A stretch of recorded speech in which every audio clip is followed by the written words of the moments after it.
सावरिया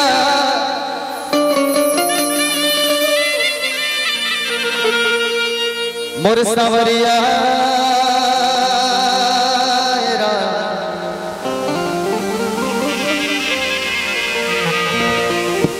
सावरिया रे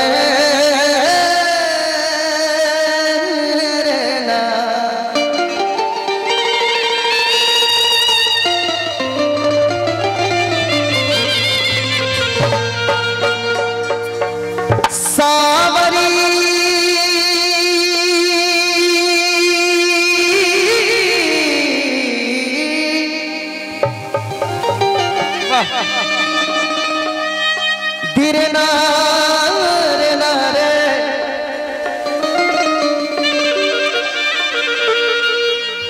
सावरिया सावरिया रे ना। हिंदू सनातन धर्म के अनुसार ये जमीन पर कोनो भी कार्य होके शुभ कार्य होके तो सबसे पहला गीत गणपति जी महाराज ओकरा बादे कोनो गाना न तो प्रभु मैं काम में विघन डाल दे। पहले गणपति जी सुन वाले देवता के मनाओ ओकरा बादे केहू के मनाओ। वक्रतुंड महारे काया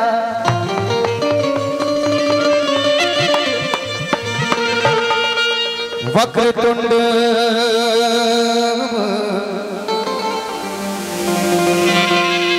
महा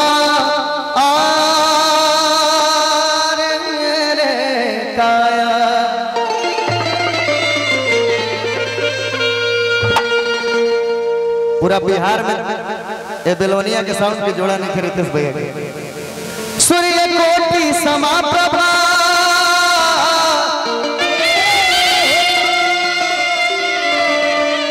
निर्विघ्नं कुरु मे देव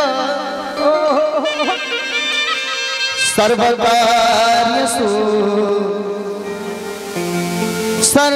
सर्वदिरेना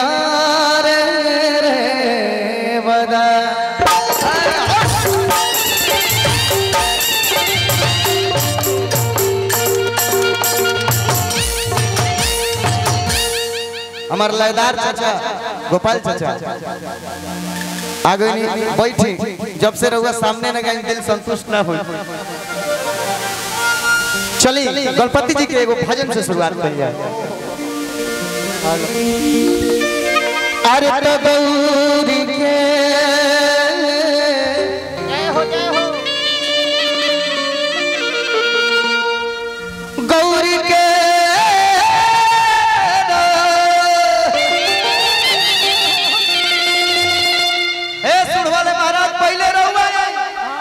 तबे कोई आई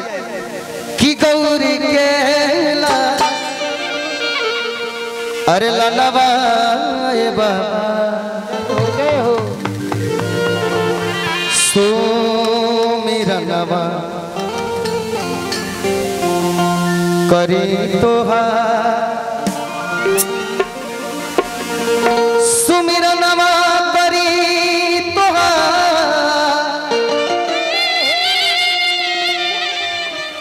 सुमिरनवा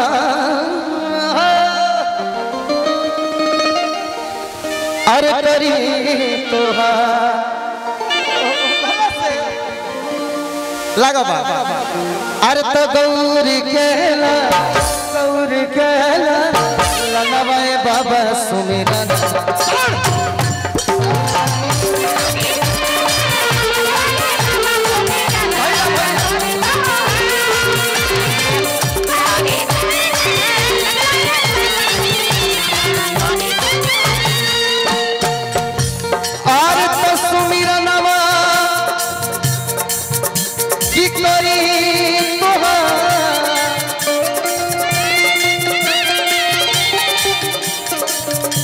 सुमिरनवा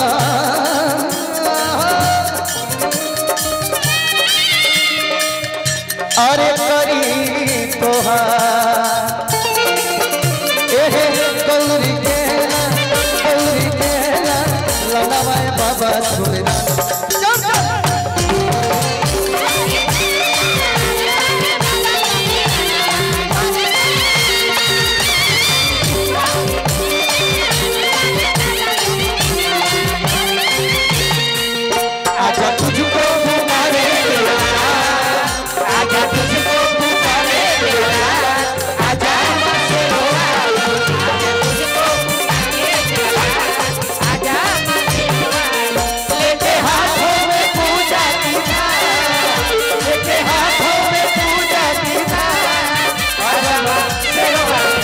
आजा तुझको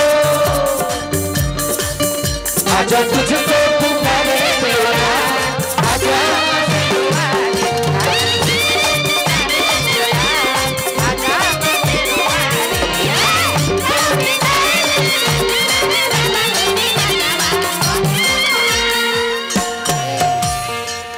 पहले ही कहने हो हर कलाकार के गावे के बोले के कहे के तरीका अलग होला 2 मिनट में नहीं सरकार ध्यान दिया जाए। पहले कोनो भी शुभ काम होके गोपाल चाचा तहिना जी बुरा मत मानो रहुआ पहले रहुआ सब के कोनो कामे न रहे माने हमनी के जन्म कर्म से पहले कोनो भी काम के शुभ बनावे खातिर किन्नर समाज के लोग आवे किन्नर मन आध्यात्म में समझिए बोले कुछ लड़का बना से जो ना समझे उन्हीं के जब यही गाना के गावस तो कौना तरीका से गावस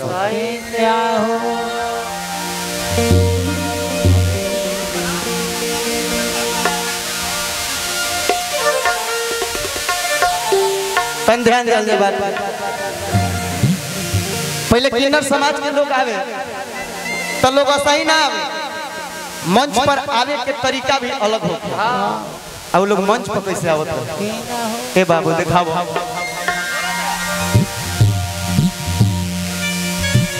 संध्या देव जय बात कहल जाला कि गायन वाद्यम च नृत्यम ते मुच्यते संगीतम जौना गवैया में भाव नहीं खे जौना चूल्हा में ताव नहीं खे आ जौना कनिया में छाव नहीं खे माटी के धोंधा असबाव ए बाबू आवे लोग तो उ लोग की साड़ी जोन रहत रहे उस साड़ी कबो एड़ी तक ना रहे उस साड़ी ठेहुना तक रहे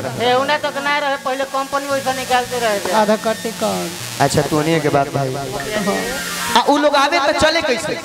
तने ध्यान दे सब बात पे जैसे जैसे वो लोग चले वैसे वैसे ढोलक बाजे अबे भैया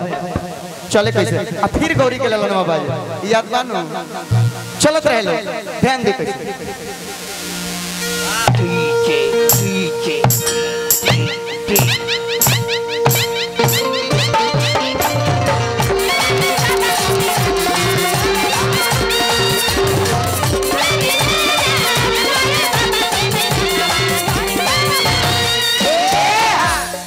कोनो भी परीक्षा के रिजल्ट अंक में होके के चाहिए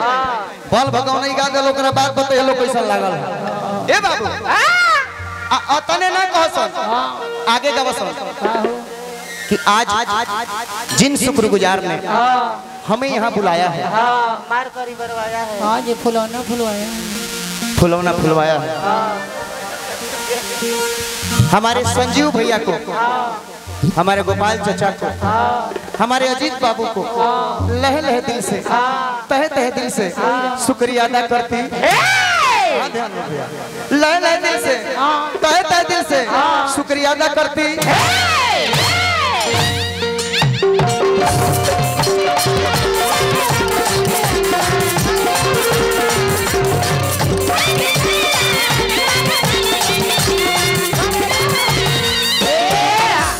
आगावा का वसा कि माता जाकी पार्वती हरे पिता महादेव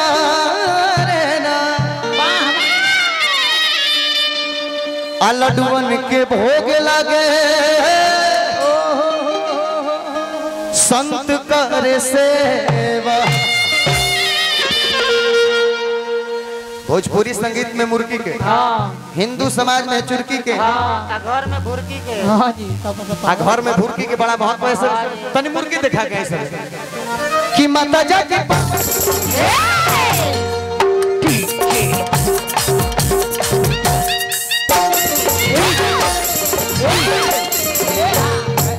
माता जाकी पार्वती पिता महादेव लड्डू बन के भोग लगे संत करे सेवा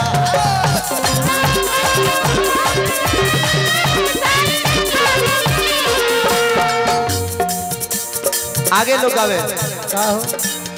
कि है रिद्धि सिद्धि के रिद्धि सिद्धि के सजना बाबा सुमेरन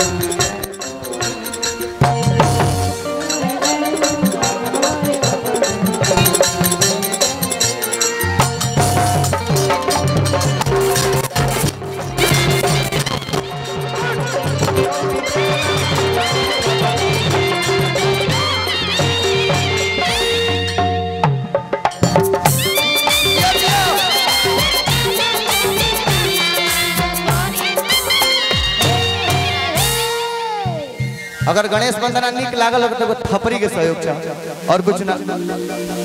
और कार्यक्रम जोना कार्यक्रम में हल्ला होला उहे मत बुझिए कि निमन होला। जोना कार्यक्रम में लोग शांति से बहुत ज्यादा शांति से देखता बुझे कि वो करे ले निमन हो लो ध्यान से सुनता। आइए हिना जी आज बबुआ के जन्मदिन है ये चलते सोहर हो मंगल हो।